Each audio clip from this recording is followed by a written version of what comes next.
Hello everyone, my name is Wanda from Soundsite. We're going to be making a 6-string kumihimo with an odd number of strings. So I have my strings laid out and I'm going to use the black short one to make a loop.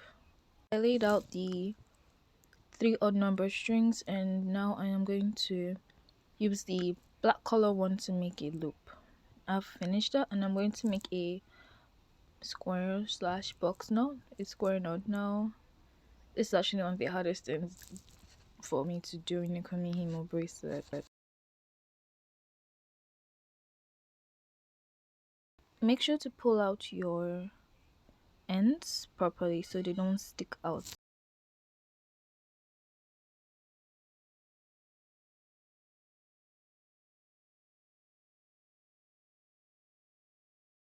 Okay, so we're done with that and now we're going to start with arranging our string.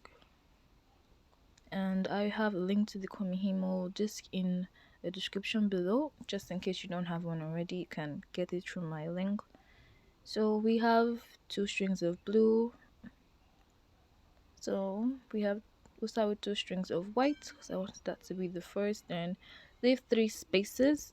Then add your next color, which is blue. 2 strings of the just normal blue. Then another 3 spaces. I have 1 blue and 1 dark blue, or in my case 1 white and 1 dark blue. And next I have 1 dark blue and 1 light blue and then 1 dark blue, then 1 blue and 1 dark blue. I made a mistake, so I'm going to swap the blue and the space where I put my white. Remember, 3 spaces in between each set. Remember, you have to keep your string in the middle standing and in the middle. So now we'll start with 2 to 15 and then we'll move 17 up to 32. Turn, move 7 down to 20, then move 22 up to 5.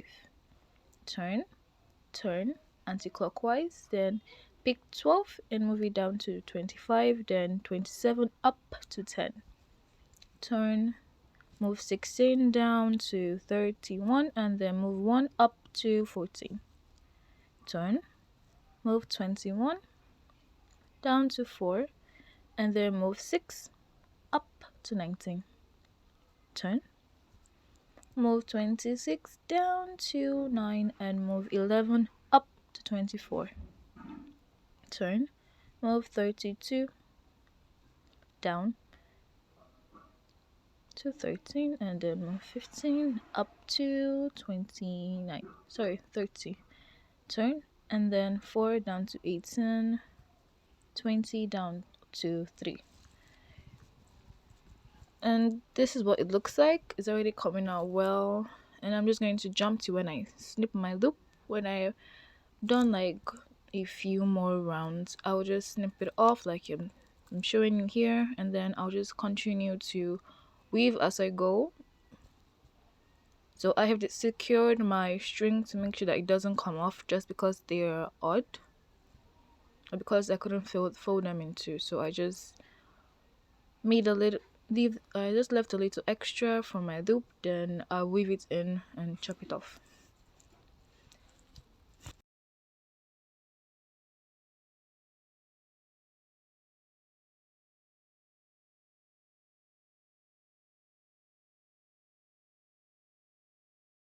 So I've done a few more rounds for you to see that just because I cut off my string doesn't mean that it's going to fall apart. See it? Well, thank you and I hope you have a nice day.